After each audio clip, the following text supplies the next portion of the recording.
it's on. So you've got two choices. You use a speed skim or do you use a straight edge.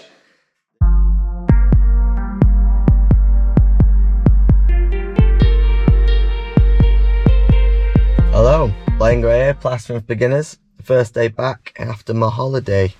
And yeah, weather was good. It's different now. It's colder. But anyway, let's get to it. I've got an easy job today. I've got a nice job, but it's taking some prep. So I've got to fill in a doorway, deal with some plasterboard that needs building out. I've just got a few other bits that we're going to go through. So yeah, we've got a few bits to discuss, and I've already been in, had a little bit of prep, but there's a few things that we need to address before we even start the job really. So it's going to be a good video. I think we've got a lot to learn, a lot to get through. Talking about tools, differences, when to use speed skims, when to use feather edges, and the right time and the right uses to hit different areas with different materials and different tools. So, you know, we're going through a few little bits, and it was nice to start with a nice day rather than full-blown chaos. So let's crack on. Okay, this is the job. Got this wall to fill in. It's a plastering flush. Got the back wall to plaster. And underneath the stairs here, when the architect's gone, plastering on the other side. So it's not a bad job at all. I've got a kitten as well. Hello. Hi. Look at this. Hello. Look at that, how cute is that? Perks of the job. Anyway, we'll be here all day. Yeah, so the first thing, we've got to fill this in, build it out so it's flush with the rest of the wall. One thing we need to talk about straight away is, so this room has been prepped for me, I'm just coming to plaster it, but the board's loose. It's got lots of screws in. It's not the screws that are the problem. It's the depth of the screws. If you look in, they've gone very tight. They've gone too far into the board. Which basically means, let me show you.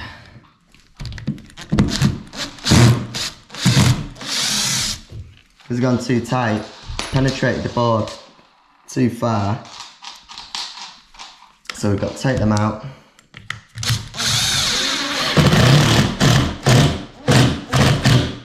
You just want it to pinch the board. Never go too deep. Every one of these. Doing it one-handed is a bit hard, but try it at home. You just want it to pinch. That's stopped flapping. I've only changed 2 screws, but I'm gonna have to do them all pretty much along here, at the bottom edge at least. So when you are fixing screws, don't go in too deep.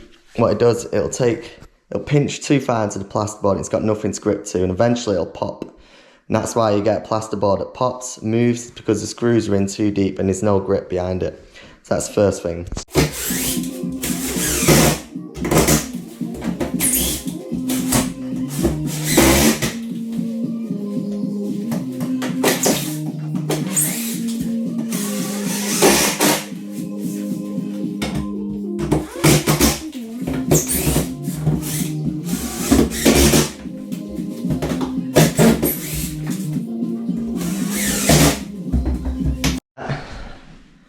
Got a bit of timber here. Now it's probably going to be fine. We are going to put a lot of bonding on this area, but put the scrim tape just above. Now that is just a precaution. It's probably overkill, but if there is any movement, the scrim tape should take it. And why not, since we've got some. So look, a lot more solid now. I'm also going to put scrim tape over some of these holes. But that, just one good rule of thumb there. So now we've got the depth to contend with. We haven't got much, but we've got about 3-4 mil in places depth to deal with. So this will need to be floated out and brought level. Now, whenever you're working with plasterboard or a medium density background, which is basically existing wall plasterboard, Anything with medium to low suction, you want to be using bonding. British gypsum bonding is a backing coat, so you can build out, make it thick, give it a thickness. So anything like this, you want to be using British gypsum bonding. So I've got a separate bucket, mix up in that little bad boy, and mix a batch up. And I'm going to show you the right way to get this flush with the existing wall. And we're going to get it so it runs in line, ready for skimming. So I'm going to mix a batch up. Let's do it.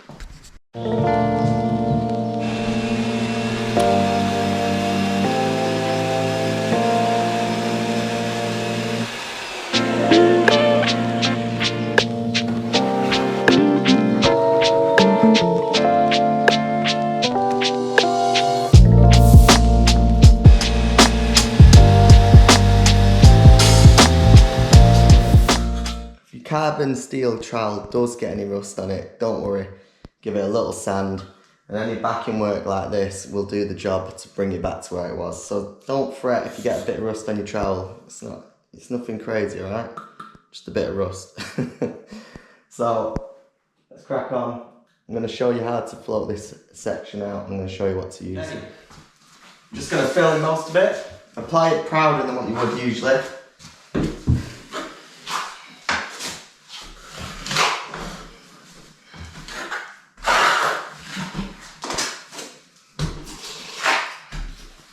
Don't be scared to put too much on. I'm going to reel it off anyway.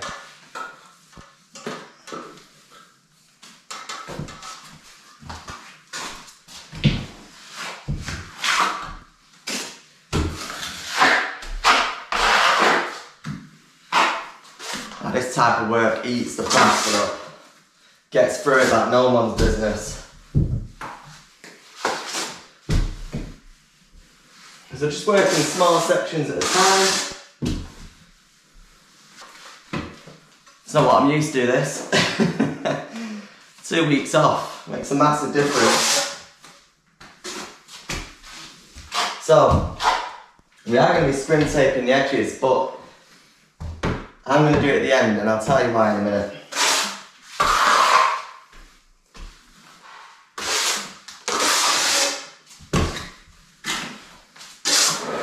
And the reason I'm using a separate tub is because you don't want this bonding to dry in your plastering tub. It builds up on the sides. You want to keep your plastering, finished plaster buckets separate to your backing coats and your dot and dab stuff. You just don't want to mix the two together. Ideally, I have 2 separate buckets. So much better.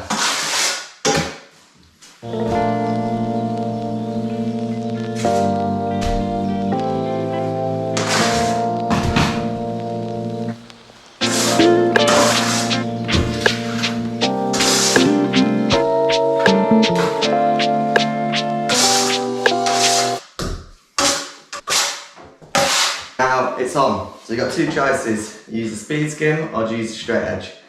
The answer is the straight edge. Even though it's still a rigid material, it still has a bit of flex. It still has a bit of movement. You don't want to be using this when you're getting your walls flat. You want to be using something that's solid, straight edge. So I always use a feather edge. It's just the one I prefer to use. Now in theory, all you do is wall to wall, push tight, hands either side, don't have your hands in the middle because you don't have much control you've got either side. Keep your hands either side of the straight edge.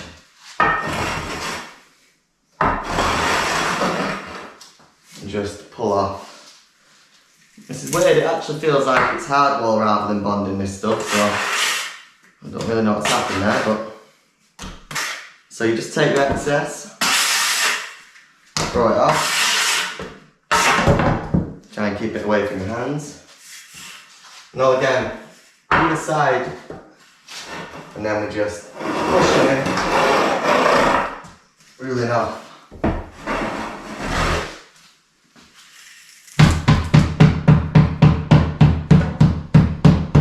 It's strange, it definitely feels like hardwall rather than bonding. So, I don't know what's happened there. Let's go with it.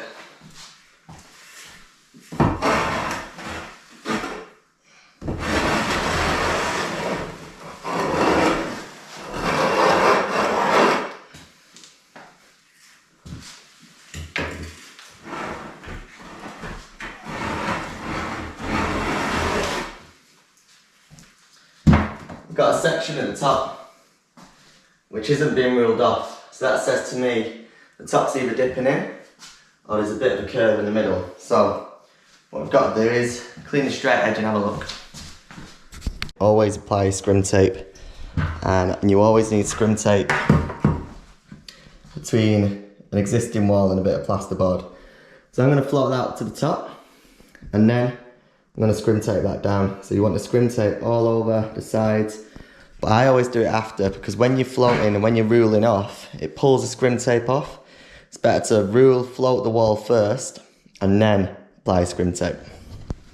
Basically the hard wall ran up to the ceiling, so I've just covered that up. I've gone all the way up now.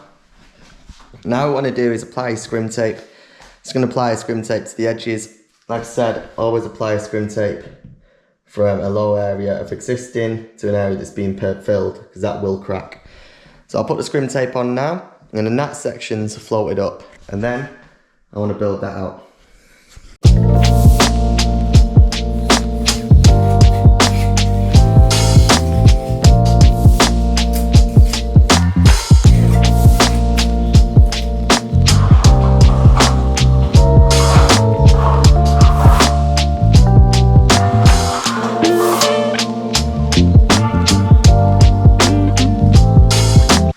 Whilst I'm at it, I'm just going to throw a bit of bonding on this texture here. I've got some left over, why not use it up? Just a tight coat.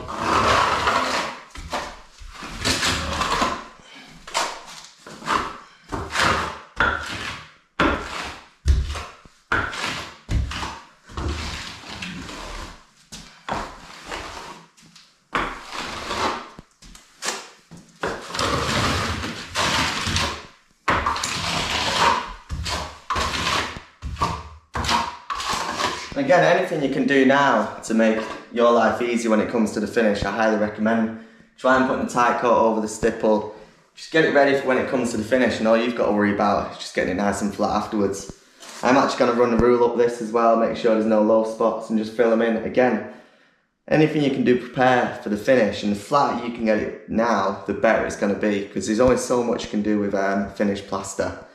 So I highly recommend anything that needs building out and flattening off, you do it before with bonding or hard walling. Just make sure you get it right from the beginning. Makes everything so much easier.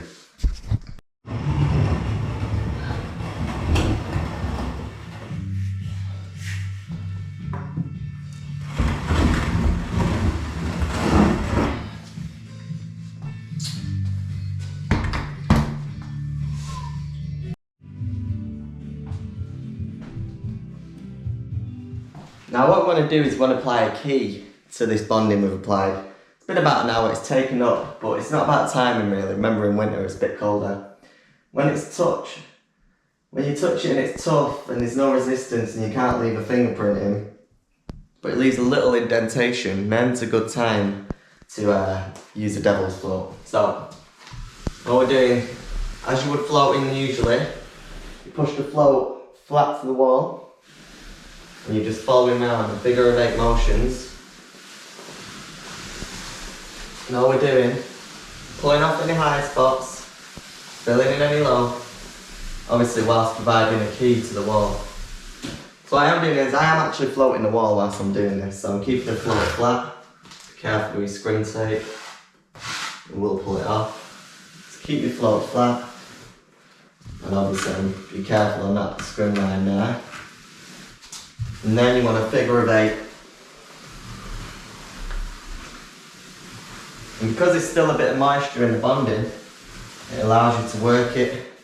You don't want the bonding to be completely solid. You still want a bit of moisture in there, so when you're floating it, it can work in itself, and there's a bit of movement, there's a bit of play.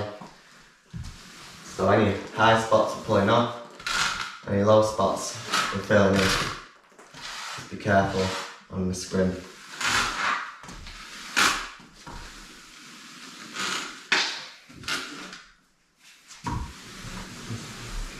And that's how you float a wall whilst providing a key. Got it flatter, we've got the key, ready for plastering. Actually, we could have a bit more there, why not? Again, float flat to the wall, and all we're doing is we're just working it. And that's it. Flat wall.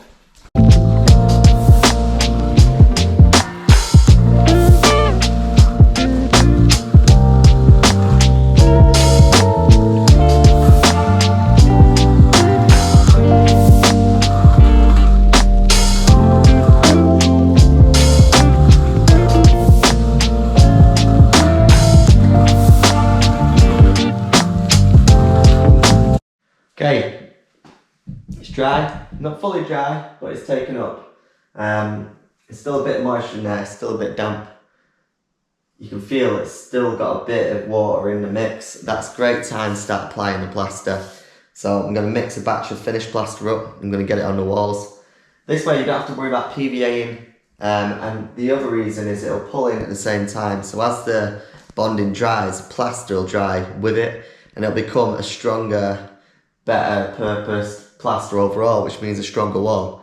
Because it'll bind together and basically dry at the same time, it just means a better product. So this is the perfect way of doing it when you're even if you're doing hard wall or bonding. You'd give the wall a key, leave it a few hours just for it to dry up. So this, I think it's been about an hour and a half, maybe 2 hours because I've had lunch, who knows.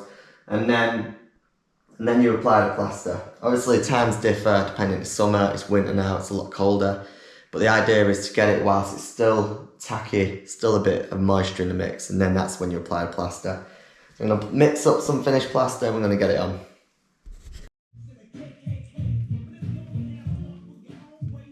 Okay, so I've done the tops. It's applied with the finished plaster, just going to follow through.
Apply the first coat. The best way to get flat walls after this is the speed skim. Now I think with us not applying any PVA to this section of wall it'd be pulling in quite fast, but it's actually coping well with the suction. You know, I'm pulling plaster off, not because it's too little, it's just because it's the perfect amount to be removed. So it's not pulling in too fast, it's easy to work with. If anything, it's the side walls, they haven't got enough PVA on. If anything, either side of the hard wall is actually harder to work with. So, if you were ever worried that it was going to pull in too fast, don't be, because if you time it right, it works perfectly.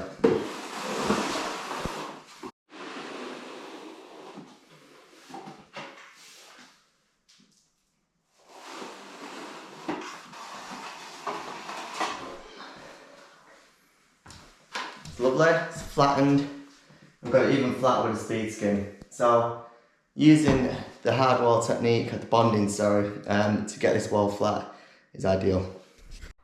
Okay, so now I'm just going to run through the rest of the process, but not really go into the function of how to actually apply the plaster, but I'm going to go into which tools to use because I've been having a lot of questions about it. So, for applying the second coat, I'm still using my base trowel, which is your standard trowel that you should be using for applying plaster. It's not a flexi trowel.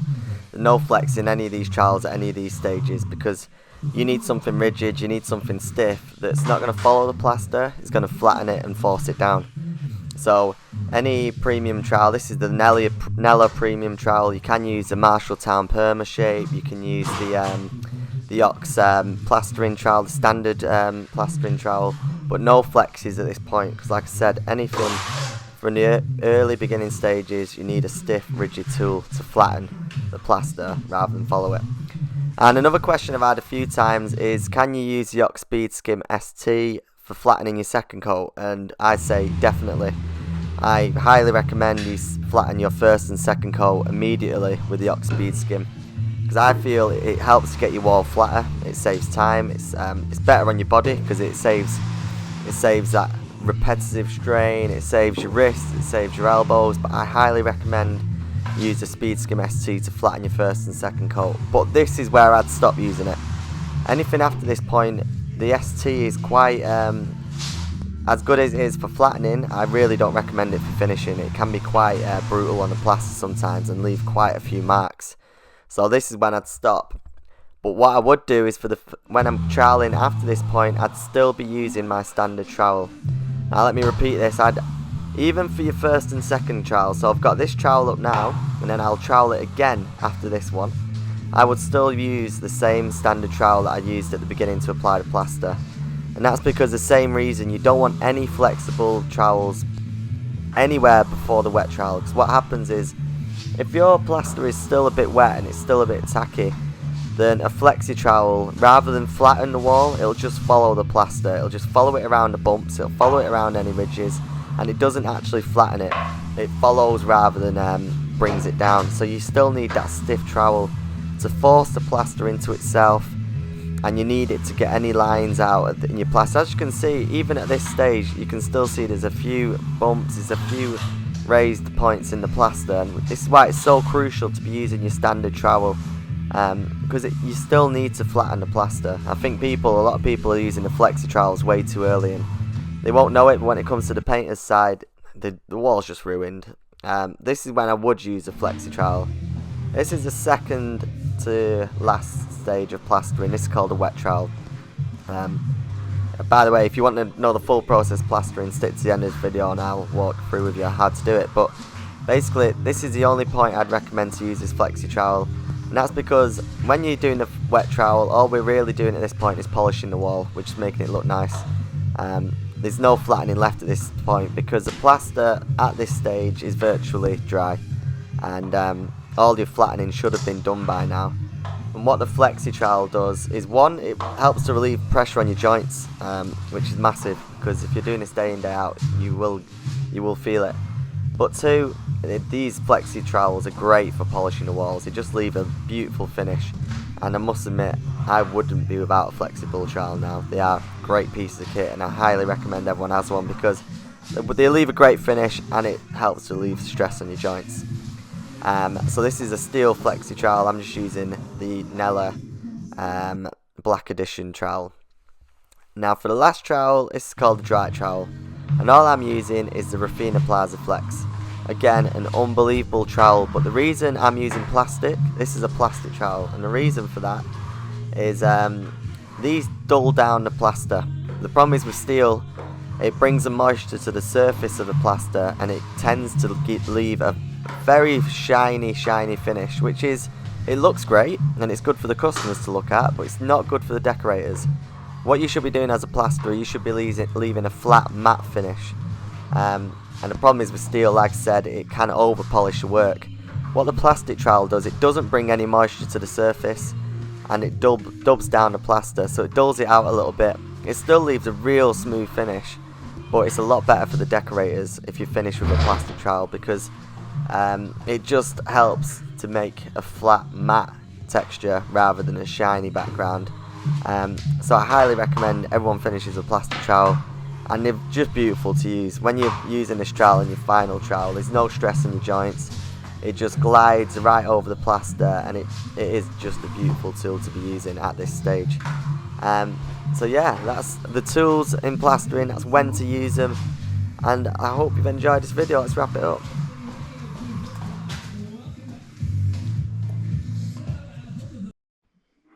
Okay, thank you so much for watching. I hope you enjoyed this video. And like I said in the tutorial, if you want to learn the full process of plastering and backed up with, you know now which tools to use, but watch the full process step by step, feel free to join our welcome course for Plastering for Beginners. We'll walk you through the full process of plastering. We'll show you the exact process on how to plaster a wall from start to finish, show you how to mix plaster to get the perfect consistency, and we'll show you crucial tips on how to get you from a beginner, or even if you've been plastering for years but you want to get a better finish, we'll show you the full process and how to do it. So feel free to sign up, the link's below this video if you want to find out a bit more, and please like and subscribe to our channel, we'd really appreciate it. And yeah, what do you reckon? Leave a comment below, we'd love to hear from you. Thank you so much for watching. This is Blaine Gray, Plastering for Beginners, and I'll see you in the next one. Cheers.